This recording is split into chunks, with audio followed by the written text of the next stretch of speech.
আচ্ছা বাইক নেই, তোমার সে ভাই তাজিম পর মেলা দিন দেখি নে।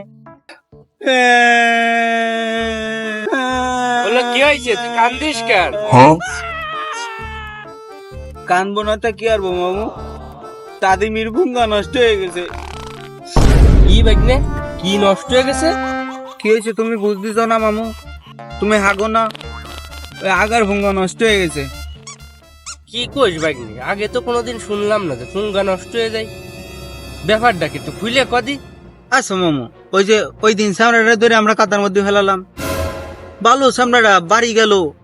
তারপর আমি ফোন দিলাম যে কনে তুই, কয় আমার শরীর ভালো না, আমার মন ভালো না, আমার শরীর অসুস্থ, আমি আসতে পারবো না। আমি বললাম কি আছে, কয় কি আগ দেখ দিয়ে মরে যাস।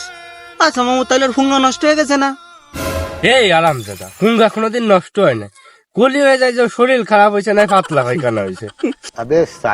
ও তোমার কথা আছে ফেলেনের মতো আমার মাথার উপর দিয়ে যাচ্ছে।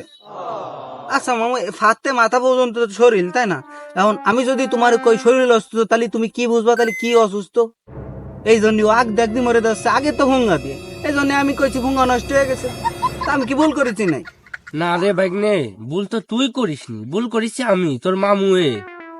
তা তোর যে বুদ্ধি, তুই বড় হয়ে ডাক্তার ইঞ্জিনিয়ার কিছু একটা অভিনিস। তা আমি জানি মামু, দেখতে হবে না, বাগনে ডাকা। ছলো ছলো নয়নে